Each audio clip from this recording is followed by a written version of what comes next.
All right, welcome to part 2. Picking up at question number 11, it says a trick die has a probability of landing on 6 22% of the time.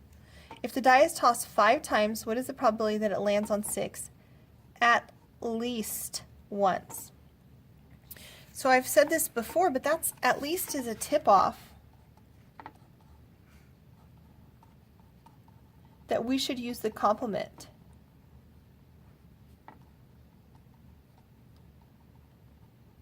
Because the probability of at least 1 6 in 5 dice rolls is, well, you could get a 6 and then no 6 and then no 6 and then no 6 and then no 6. Or that 6 could have come here, or it could have come here, or it could have come here, or it could have come here. So there's 6 ways for that to happen. Or sorry, 5 ways, excuse me. But that's not the only way we could get at least one. What if I had 2 6s? Like a 6 and a 6 and then no 6. Or I could have the 2 6s here and here, or here and here, or here and here. Well, that's just the ways if they happen back to back. What if they don't happen back to back? What if it's a 6 and then a 6 here? So this is going to get really complicated. Ugh, this is too complex. So instead, we're going to use this rule. The probability of at least 1 6 in 5 rolls is equal to 1 minus the probability of no 6s in 5 rolls. This only happens one way. All right, so the probability of a 6 was 0.22. So the probability of not a 6 is 0.88. So we want no 6 5 times in a row. That would be 1 minus the probability of 6 complement and 6 complement and 6 complement and 6 complement and 6 complement, which would be 1 minus 0.88 times 0.88 times 0.88 5 times. And so that would be 1 minus 0.88 to the 5th power, which is 47.2%.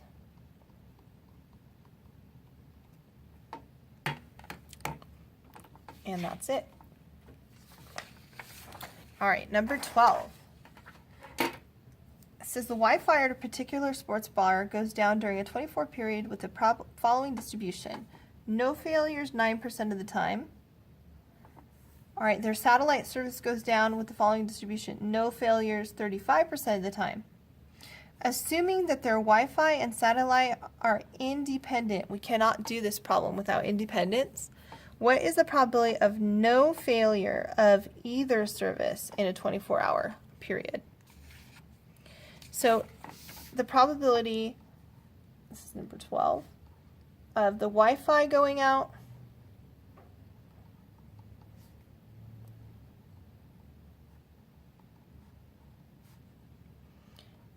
is 9%, 0.09. And the probability that the satellite,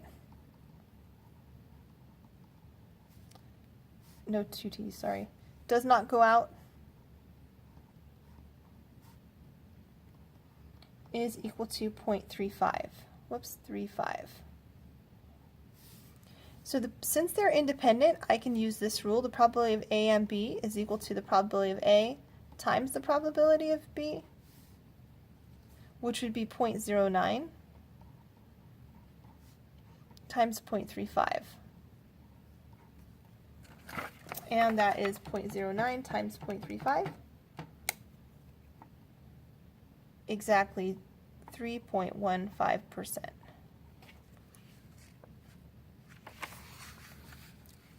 Okay. All right, looking at number 13. The best possible way to reduce sample bias is to draw a larger sample. always. Now there are other ways, but this is the best way. All right, number 14 says, what are the advantages and disadvantages of a census? So advantages.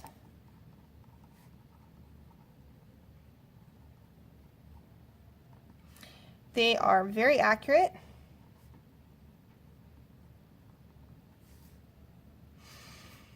But the disadvantages.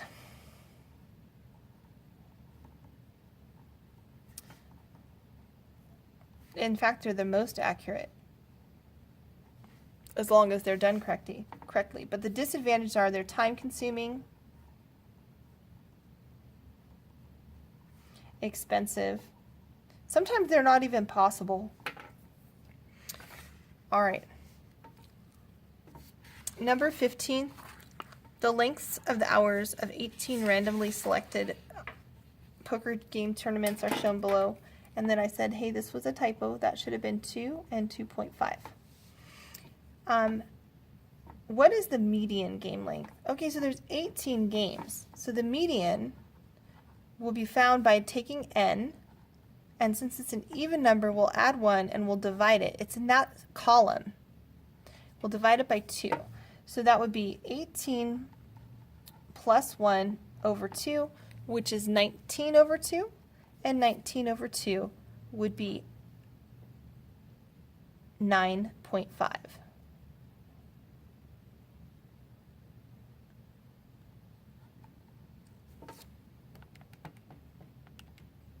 All right, so that means that not that this is the median game length, but that's the place I should look. So between the 8th and 9th game. Okay, so here's the 5th game. This would be the 6th game. So this is 6 have happened there. Then here, there are 10 entries. That means that this part right here, there were 4 new games. And then right here, there is also, there's 11. Sorry. 12. Yes, 12. Oh no, this is 7. I'm sorry. That's 7. So there were 3 new. Okay, this is 12, so there's 2 new games. This would be 13, so there's 1 new game. And this would be 15, so there's 2 new. This is 16, 1 new. 0 new, it's still 16, 1 new, and 1 new. And we have all 18 games in column 6. All right, so we're looking for between the 8th and the 9th game. The 8th and the 9th game would happen right here at 2.5.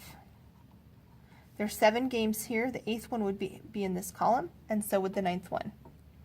How many games lasted 4 hours or less? 4 hours or less would be all of these games. Do not add them up. They're already included in that total of 15. This is all games lasting 4 hours or less. This is all games lasting 3.5 hours or less, 3 hours or less, 2.5 or less, and so on. And then it says, did the majority of games last more than 5 hours? No, in fact, the majority of games lasted less than 5 hours. 16 of the games lasted less than 5 hours. All right, the distribution is severely skewed left. So what I'm going to do is I'm going to plot these games. So we have 2, 3, 4, 5, and 6. Whoops. So we had 7 games that lasted 2 hours or less. We had 3 games that lasted 2.5 hours. We had 2 games that lasted 3 hours. We had 1 game that lasted 3.5. 2 games that lasted 4. 1 that lasted 4.5. None that lasted 5. 1 that lasted 5.5, and 1 that lasted 6. To me, this is not skewed to the left, it is skewed to the right.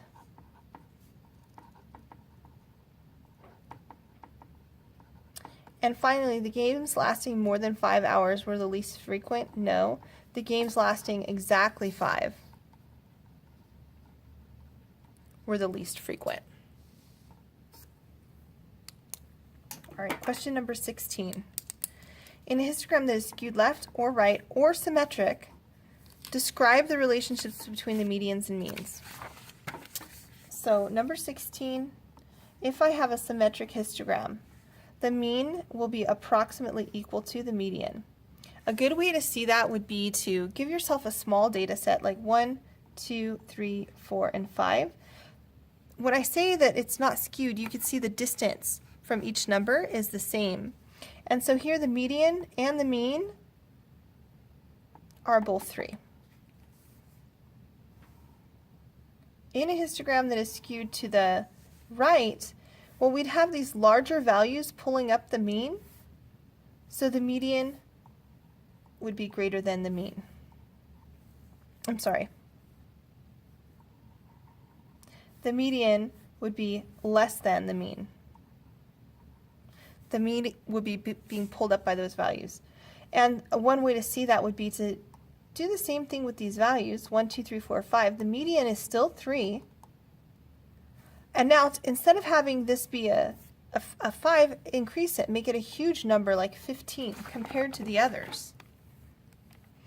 And so the mean of that would be 1 plus 2 plus 3 plus 4 plus 15, which is 25, divided by 5. Now my mean is no longer 3, my mean is now 5. And so my mean is larger than my median. And then conversely, you can check it for yourself, but conversely, if you have skewed left data, then the mean will be smaller than the median. So I'm going to write this one more time, a little clearer. The mean would be greater than the median. All right, and those are the 3 cases. Okay, number 17, why would you choose a stem and leaf over a box and whisker? Well, so a stem and leaf, we can see every data entry. So I know exactly how many times the number might have repeated, and so on and so forth. So the advantages of a stem and leaf. A stem and leaf, it displays a shape.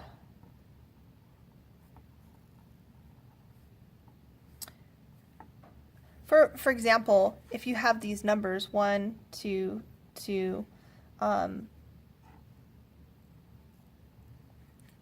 and for maybe 2, 3, 4, 4, 4, 5, 6, 7, 7, 7, 7, and 0, 1, 7, 7, 9, I can see the shape of the data if I stack it like that, especially.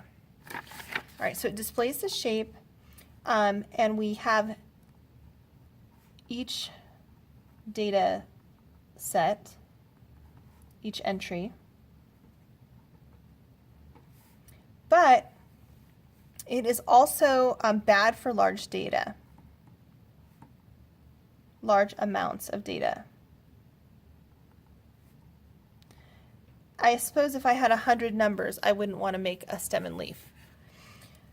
A box and whisker, we also see this shape.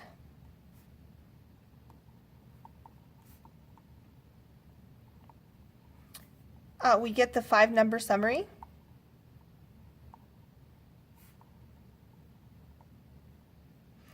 And outliers. But we lose individual data. We won't know the number in the sample, n. Okay, number 18. Boxes of cereal will contain 4 different mini sport toys. The chance of getting any of the 4 toys is equally distributed. Okay, if there's 4 of them and they're equal, then it's a 1/4 probability of getting any of them. If you want one toy in particular, what is the probability you get the one you want on the second try? So what's going to happen is I'm going to open this box of cereal.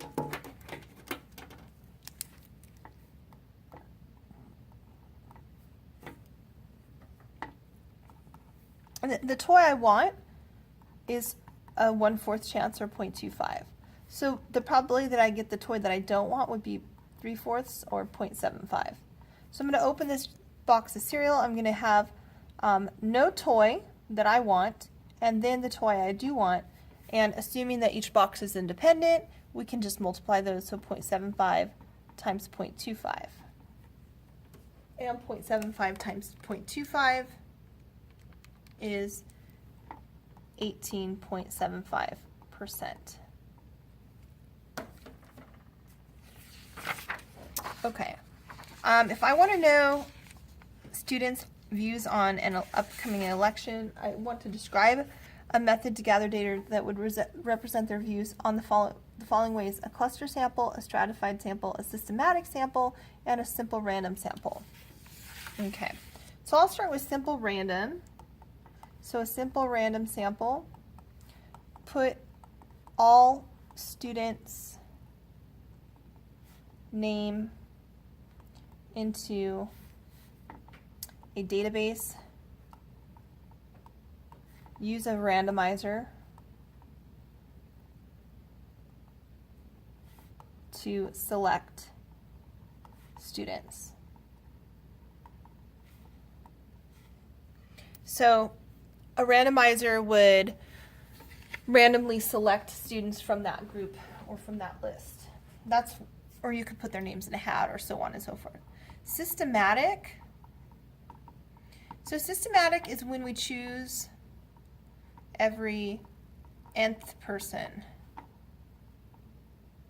So what I could do is I could put all names into a list.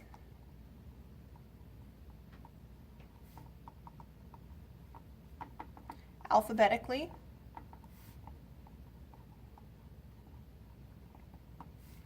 And then choose every 20th student. All right, stratified and cluster. This is where people are having a hard time. So stratified. I'm going to stratify on a similar characteristic. So one way to stratify would be to stratify by grade.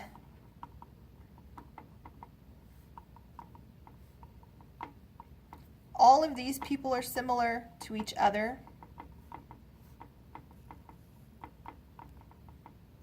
but they're different from the other groups.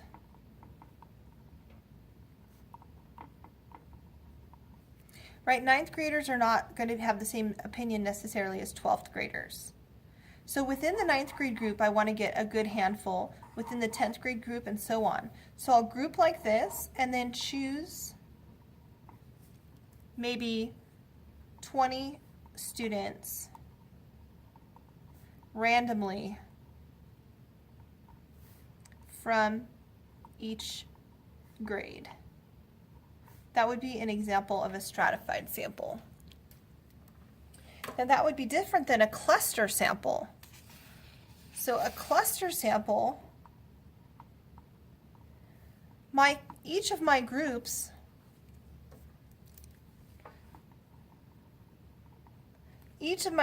should look like the population. So each cluster is different from within.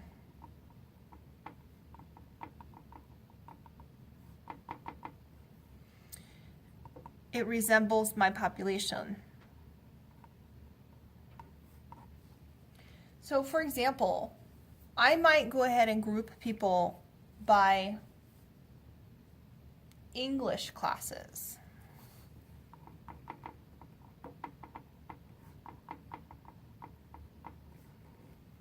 And then choose 20 different English classes. That's one way I could do it.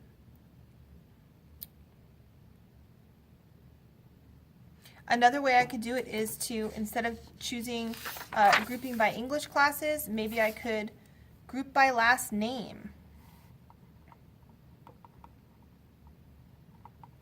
So I would choose everyone with the last name. So group by last names, then choose one letter to survey.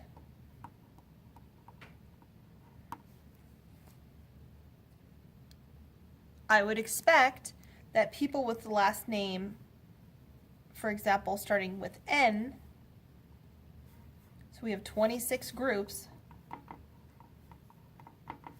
all the way to Z, I would assume that people with the last name, for example, D, would be very similar to the population.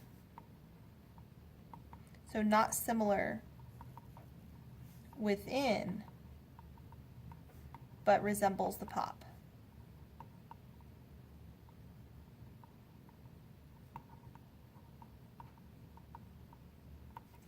Okay. And then finally, our last question for the multiple choice. It says, identify the mean and standard deviation of the following distribution. So the mean has got to be at the peak. So if I go down, the mean is about right there at 10.5. And then I know that on each side there should be about 3 standard deviations. And so I'd say about right there is the end of my distribution. So if I wanted to divide this into 3 chunks, 1, 2, 3, equally sized chunks, then what I can do is I can either take 16 and subtract the mean, which is 10.5, and divide it into 3 chunks, which gives you 5.5 divided by 3, which is about 1.83. Or I could just take the whole range, right, from 16 down to 5, and divide that by 6 chunks, so that I get all 6, which would still be about 1.83. All right, that's it on the FRQs. I mean, on the multiple choice